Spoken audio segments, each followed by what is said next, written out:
The topic was his prophecy on the rebuilding of the temple, you said? Yeah, or Saint Cyril as prophet. Oh, okay. In the third period of his being bishop, between 361 and 366, during that period, there was the reign of Julian the Apostate, who was the last of Constantine's line. Julian's father was killed by his brothers to eliminate a potential rival to the throne. And as a result, Julian really hated the rest of his family.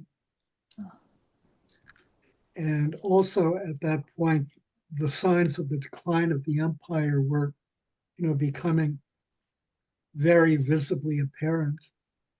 And Julian blamed that on the wrath of the gods and the fact that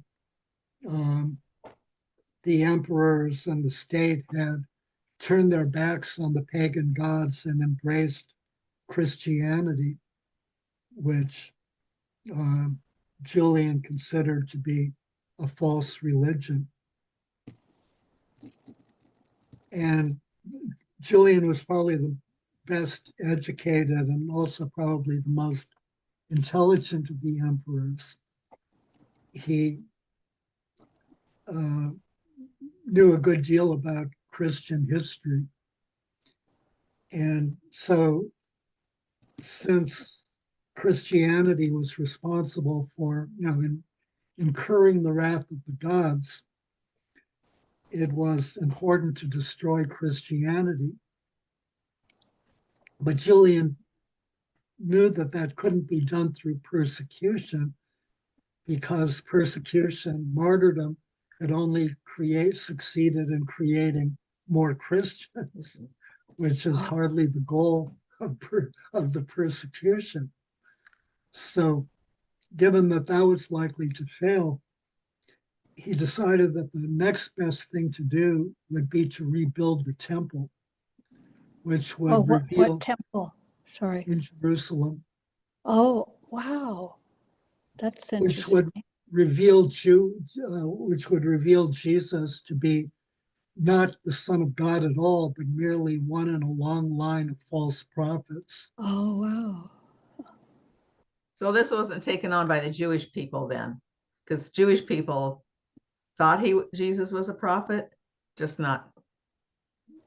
Well, no, I think it would be going too far to say. I mean, some Jews at the time may have thought he was a prophet, but in many ways, his death really ended that.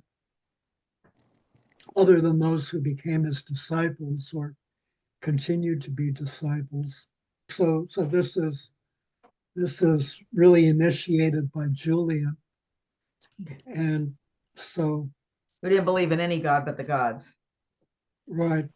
Okay. Right. So Julian is a pagan who believed in the Yeah. Roman or the Greek pantheon. So Saint Cyril prophesied that God would never permit the rebuilding of the temple. Oh. Did he know about Julian's plot or thoughts about this? Yeah. Yeah, when he heard about it, that's when he delivered his prophecy. And so this is a description from a work called Res Gestae, which is written by the Roman historian Ammianus Marcellinus. He said, Julian thought to rebuild at an extravagant expense the proud temple once at Jerusalem, and committed this task to Alypius of Antioch. Alypius set vigorously to work and was seconded by the governor of the province.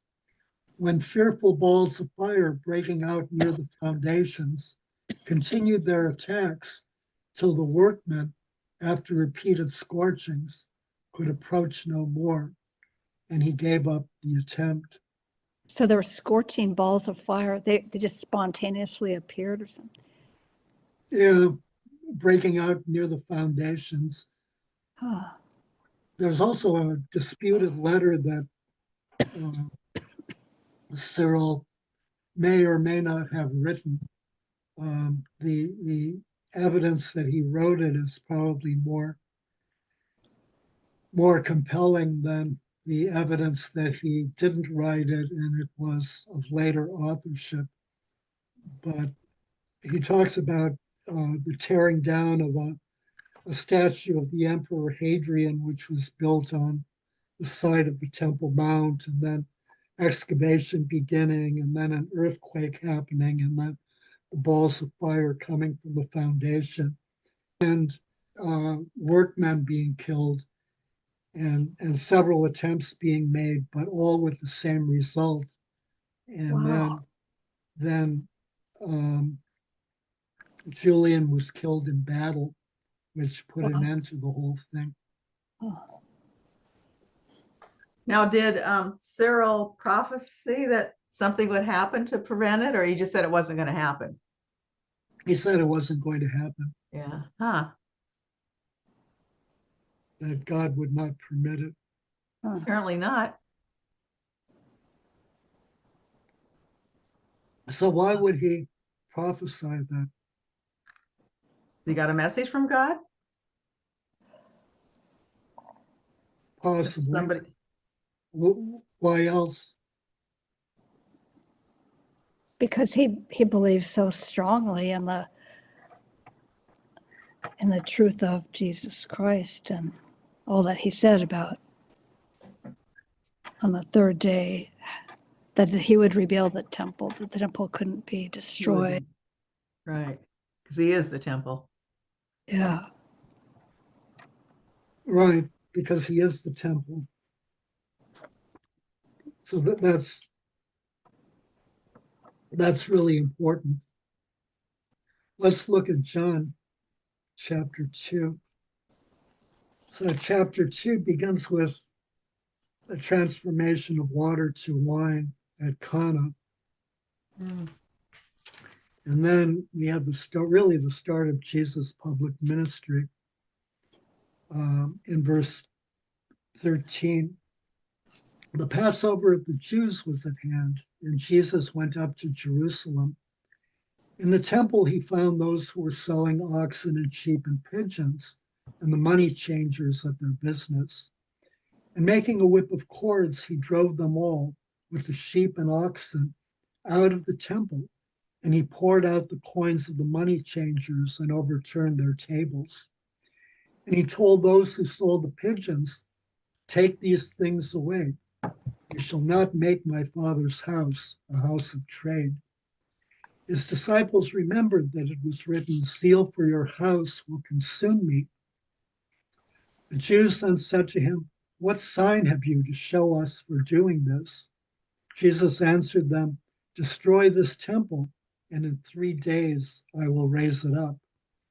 The Jews then said, "It has taken 46 years to build this temple, and will you raise it up in 3 days?" But he spoke of the temple of his body. So notice they ask, "By what authority do you do this?" They want to know why he's disrupting worship in the temple, overturning the tables of the money changers, driving out the animals. And he answers what appears to be a different question. Mm.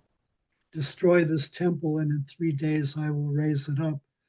That's a complete non sequitur, unless you assume that Jesus is saying he's the temple, which is what he's saying. So if he's the temple, then the physical temple in Jerusalem has ceased legitimately to be the temple. Okay. Mm-hmm. So Jesus replaces the temple. Right. the new covenant. And then if we go on, Jesus also replaces the Passover. He replaces the Feast of Tabernacles. He replaces the Festival of Lights at the end of the Feast of Tabernacles because he's the light of the world. And so Jesus then replaces the temple. Also note that, so that's in chapter 2 of John's Gospel. In Matthew's Gospel, the cleansing of the temple happens in chapter 21. Jesus enters Jerusalem and cleanses the temple. Yeah. Then he went So- to bed. Yeah. Yeah, and it says, but when the chief priests and the scribes saw the wonderful things that he did, and the children crying out in the temple, Hosanna to the Son of David, they were indignant, and so they want to kill him. In Mark, the cleansing happens in chapter 11, and in Luke in chapter 20.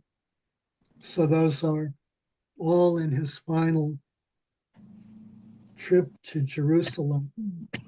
And so they're in the last part of his public ministry. And John has it in the first part of his, at the very beginning of his public ministry. So why the difference? Why do the synoptics have it last and John first?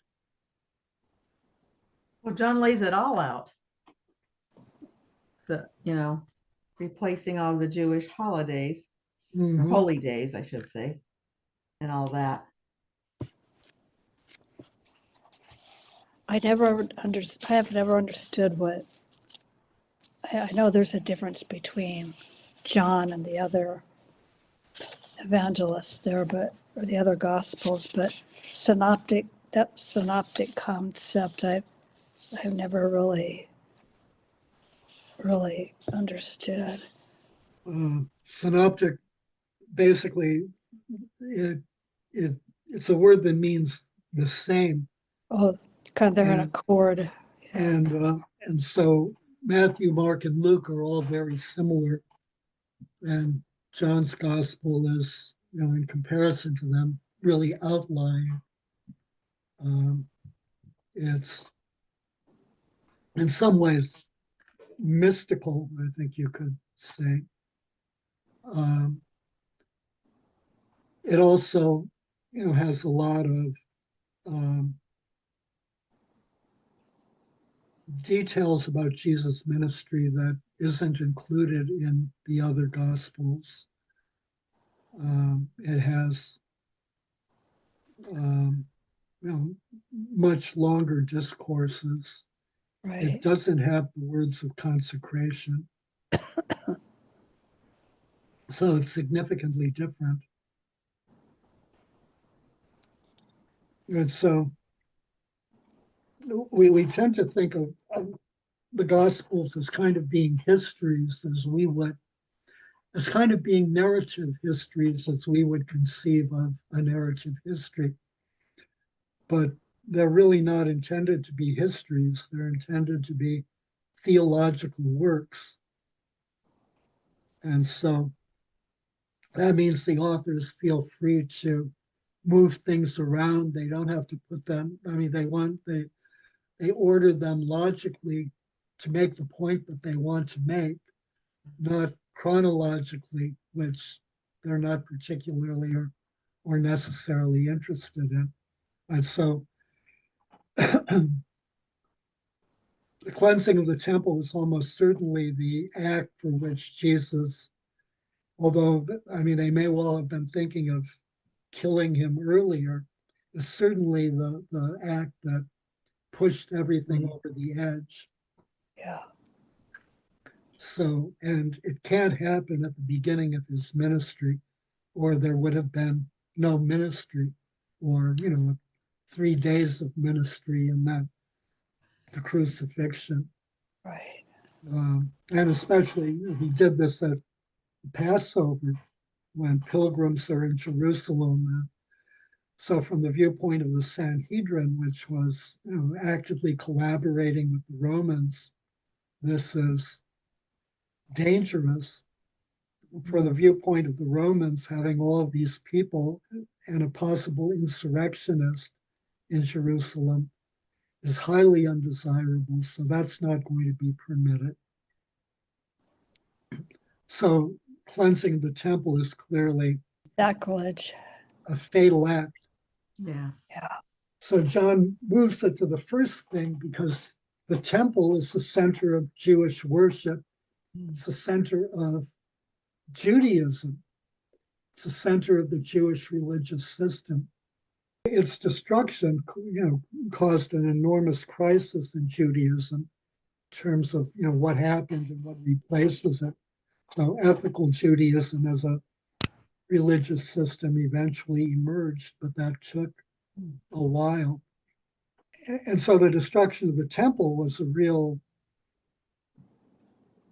I think we could say, earth-shattering event, a major event in human history. And so John begins with the temple because it's the most significant institution of Jewish religion and Jewish worship. If you begin with anything else, you don't want to move from the lesser eventually to get your way to the greater. You want to start with the greater and move your way to things that are important, like the Passover, but less important than the temple, which is really the center. You can have worship without the Passover, but you can't have worship without the temple. In Jesus' time, obviously, everyone had to figure it out afterwards, after the temple was gone. That's part of the explanation. And then related to that, or another part of the explanation, is the Olivet Discourse. Does everyone remember the Olivet Discourse? Let's see. It was right before Jesus got captured in the garden, right? Yeah, fairly soon before that. It's in chapter. That's not the bread of life discourse. That was during the Passover supper. The bread of life discourse is in chapter 6 of John. That's also fairly early. That wasn't the crying over Jerusalem, was it? No, that comes a little bit earlier. The lament over Jerusalem, woe to you, scribes and Pharisees, and then, oh, Jerusalem, I long to draw you to me, I think, or something like that. So what chapter is the Olivet Discourse? It's chapter 24 of Matthew's Gospel. Oh, Matthew. So before Jesus goes, so the Olivet Discourse is obviously delivered on the Mount of Olives. Right. Before going to the Mount of Olives, and Jesus is about to leave Jerusalem in chapter 23, the end of chapter 23 in verse 38, he says, behold, your house is forsaken and desolate. For I tell you, you will not see me again until you say, blessed is he who comes in the name of the Lord. Right. So, your house is forsaken and desolate. The temple is forsaken and desolate. Jerusalem is forsaken and desolate. The religious system is bankrupt morally bankrupt, idolatrous, doesn't serve God. And blessed is he who comes in the name of the Lord then. So he says, you'll not see me again until you say, blessed is he who comes in the name of the Lord. So it implies that the people who he's, or the generation, the leadership to whom he's speaking, will see him again and recognize in some form that he comes in the name of the Lord. Something is going to happen within that generation. And also notice that blessed is he who comes in the name of the Lord. I mean, it has sort of multiple meanings within the context of Psalm 118. But in the diaspora, it came to be a recognition of the presence of the Messiah. Blessed is the Messiah who comes in the name of the Lord. And it's a promise, a source of hope. But here, Jesus is really pronouncing it as a threat. We're going to see the vindication of the Messiah. Blessed is he who comes in the name of the Lord, but you're not going to like it. Oh, Okay, so blessed is he who comes in the name of the Lord. So then, But- chapter. I'm sorry, Ron, could you say that again? You're going to see him, but you're not going to like it. Say that again. So, blessed is he who comes in the name of the Lord came to mean the coming of the Messiah and joy at the coming of the Messiah. Okay. But But- Jesus is using it here as really, a threat isn't quite the right word, but from the viewpoint of the religious establishment, an undesirable, let's call it an undesirable prophecy. Yeah. He's pronounced Jerusalem or the temple forsaken and desolate. You will not, I'm leaving, and he knows he's going to die. You will not see me again until you say, blessed is he who comes in the name of the Lord. So there will be proof of my vindication, Yeah. but you're not going to like that. Okay. The final solution is about to be Right. rained down. Okay, so then we begin chapter 24. It says, Jesus left the temple and was going away when his disciples came to point out to him the buildings of the temple. So they're going to the Mount of Olives, and it has a really beautiful view of the temple, which was one of the wonders of the ancient world. So it's awe-inspiring, breathtaking building, the center of Jewish worship. The original meaning of Psalm 118, blessed is he who comes in the name of the Lord, is that the ones blessed are the pilgrims, especially those in the diaspora who are viewing the temple possibly for the first time and beholding the wonders of the temple. So that phrase changed in meaning or had multiple meanings throughout early Judaism. So the disciples are awestruck, and they point out to him the buildings of the building, and Jesus very enthusiastically responds. It says, but he answered them, you see all these, do you not? Truly, I say to you, there will not be left here one stone upon another that will not be thrown down. So he's saying that the temple will be destroyed.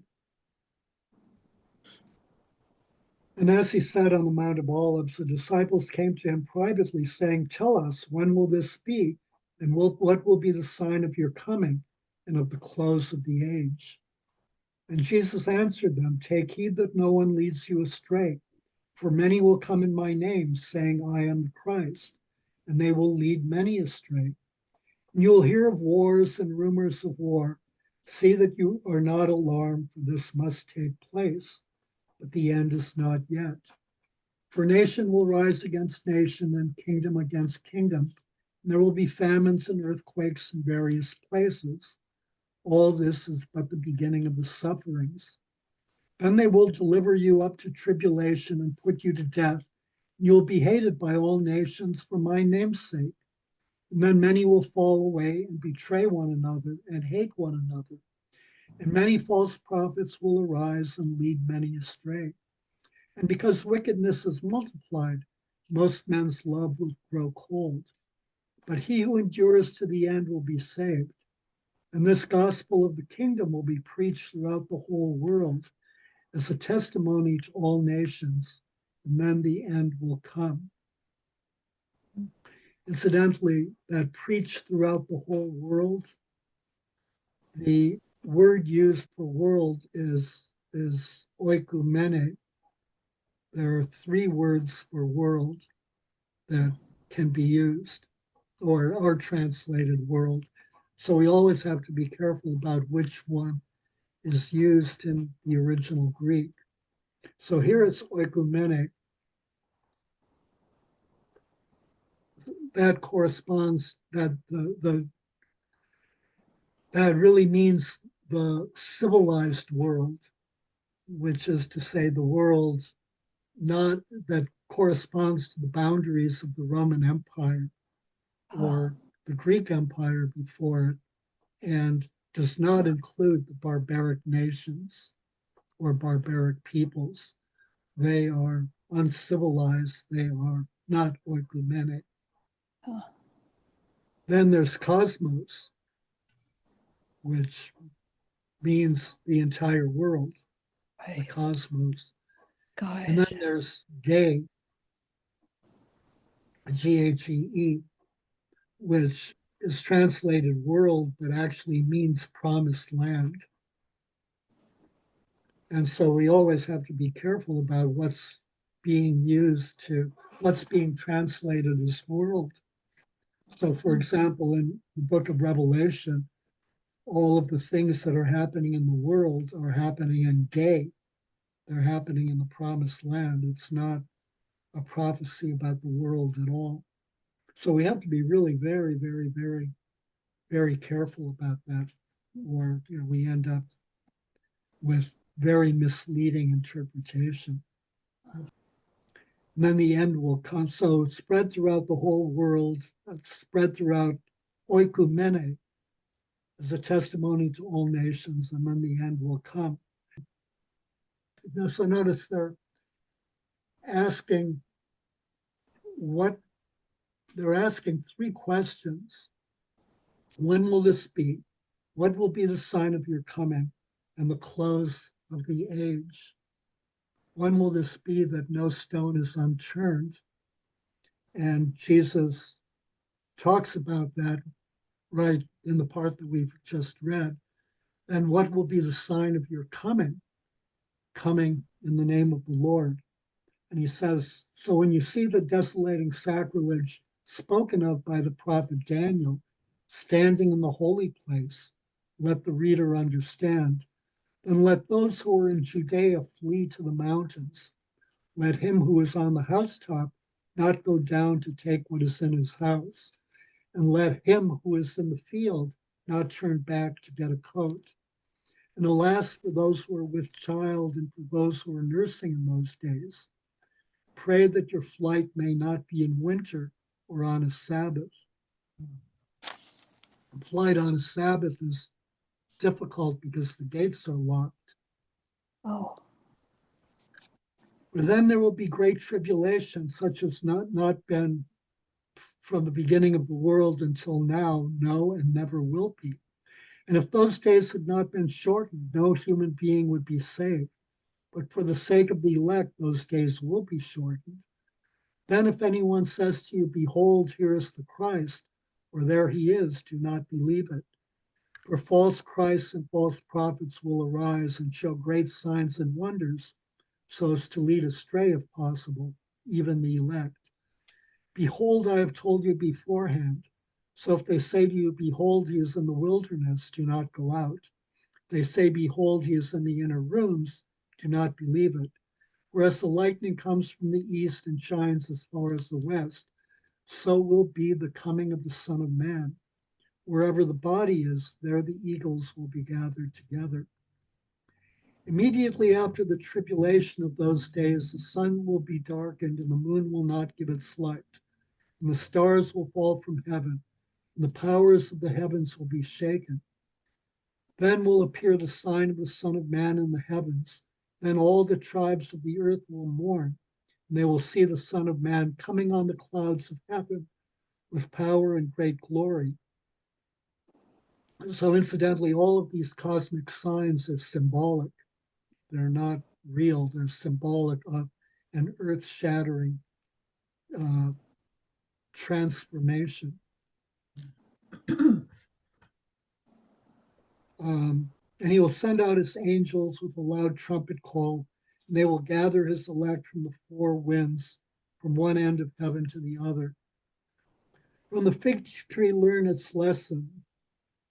As soon as its branch becomes tender and puts forth its leaves, you know that summer is near.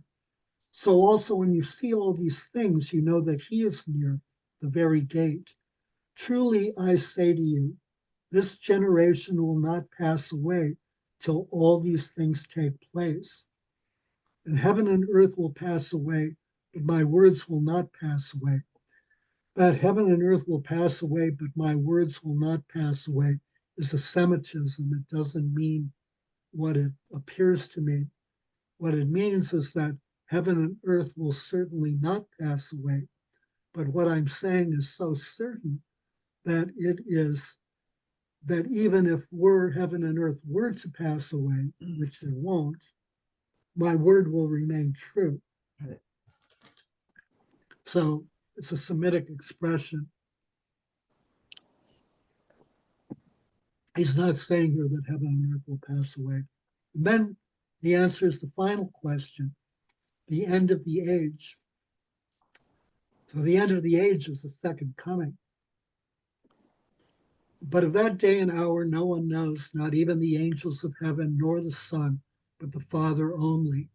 And then he goes on to talk about the need of preparedness, that you always have to be prepared. And why does he talk about you always have to be prepared? Because there are no signs, Yeah. right? So then the question becomes, so what, and what relevance does this have for us today? To stay in a state of grace. To stay in a state of grace and a state of preparedness. Mm-hmm. But what else? Don't be fooled by what you don't see. Don't think everything's hunky-dory just because you don't see any warning signs. Yeah. Right. So don't look for signs. What the first two parts of the Olivet Discourse up to, but that day and hour no one knows, are prophecies of the destruction of the temple. And so what he's warning his what he's speaking about a great a transformative historical event of cosmic significance. And he's listing signs, false messiahs, etc., that are going to precede it. And then he talks about the abomination of desolation. That's the Roman armies closing in on Jerusalem.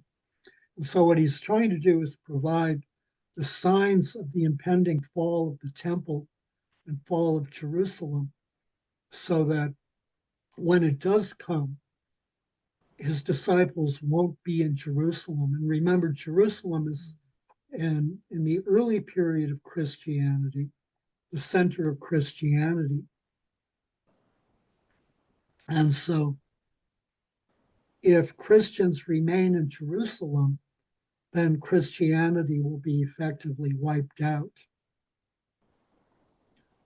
And so, according to church tradition, when the fall of the temple came, there were no Christians in Jerusalem. They had fled to Pella, which is near Jerusalem, because they recognized the signs that Jesus was talking about in the Olivet Discourse. So this also has an enormous apologetic significance. Does anyone know what it is?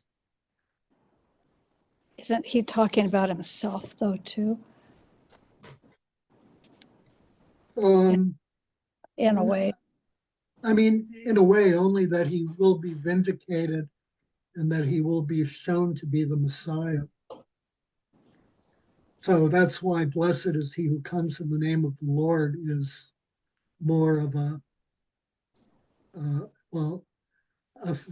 promise with from the viewpoint of the Jewish religious leadership, a promise with sinister undertones. Yeah. Because you don't want to see him coming in the name of the Lord. Right. Because then you're really in trouble. Because then you're really in trouble, right? I know it. So your question is, again, is what does all that he said have to do with apologetics? Mm-hmm. And yeah, and what does it have to do with Christianity, and particularly American Christianity today? You know, all these people that try to claim that whatever's going on in the world is a sign in their favor. Right. Uh-huh. Looking for signs. Yeah. The wars and rumors of war is a good one, because there are always wars and rumors of war, except really for one period.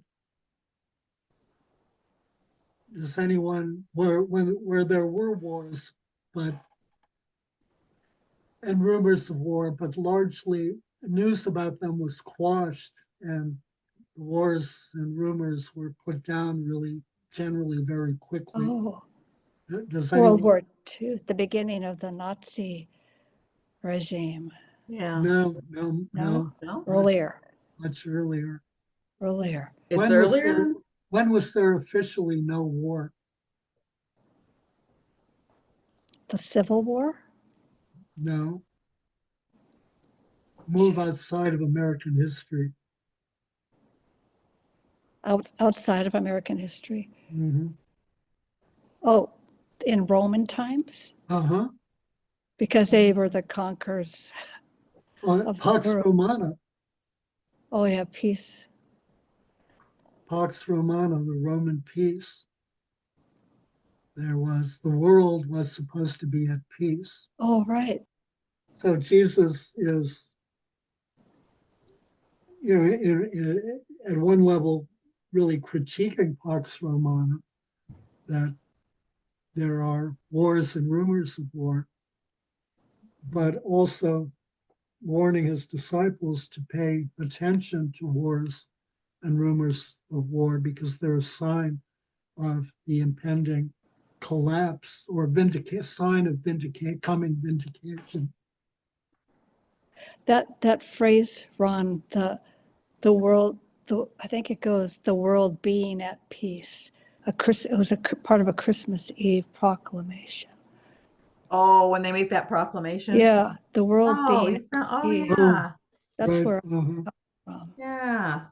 Right. All right.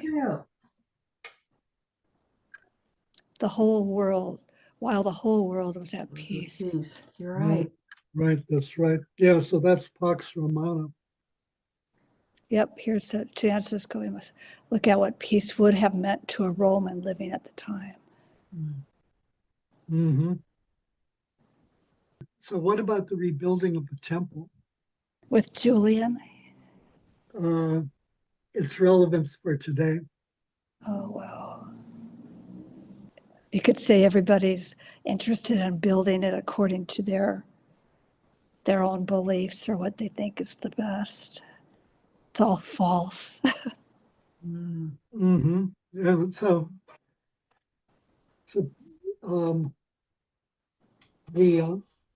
the Christians who premillennial dispensationalists, which is to say Christians who believe in the rapture, which is like the predominant form of eschatology among American Christians today, believe that the temple has to be rebuilt in order for Jesus to come again and animal sacrifices resumed.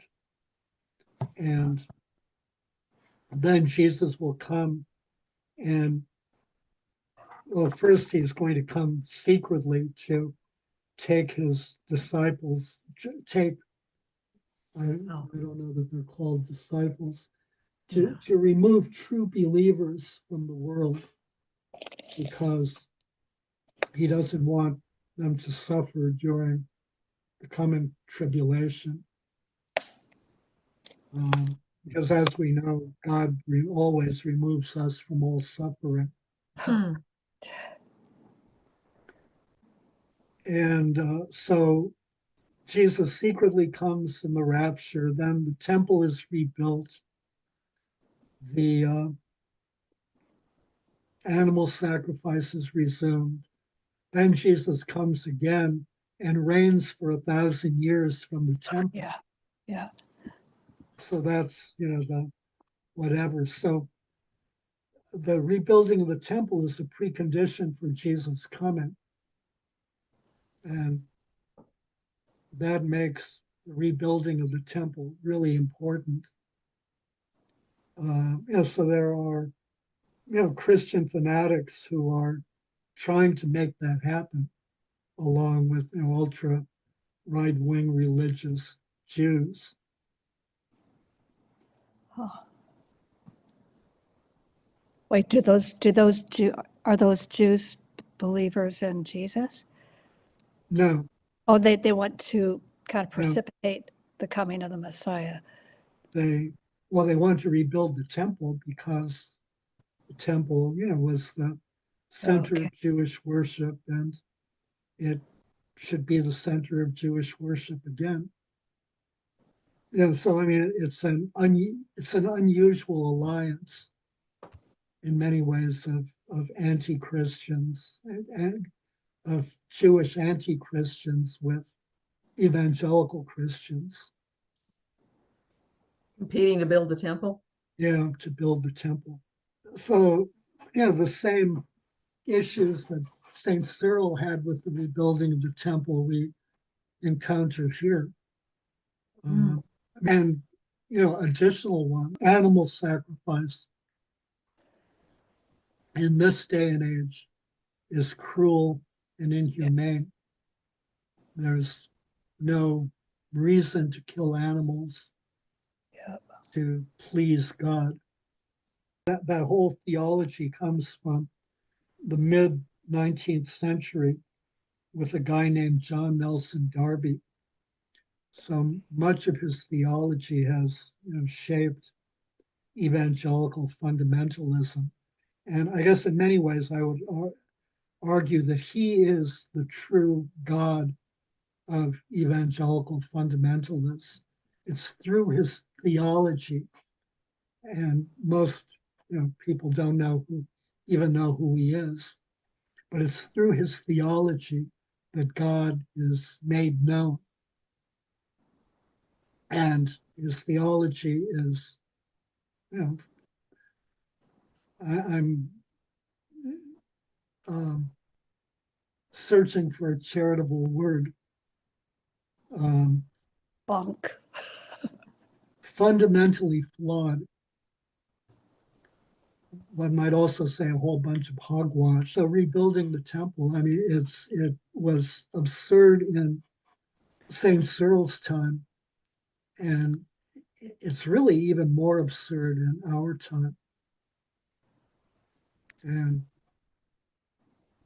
then we have also a patristic commentary on Does any, I think we discussed it when we discussed origin, our Father who art in heaven. Mhm. The God is not really in heaven because the place that contains the being is greater than the being it contains. Yeah. So if Jesus has to reign from the temple is greater than Jesus.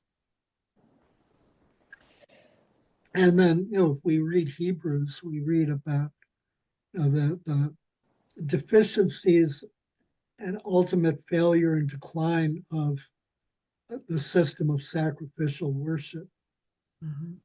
that it doesn't address the problem of sin.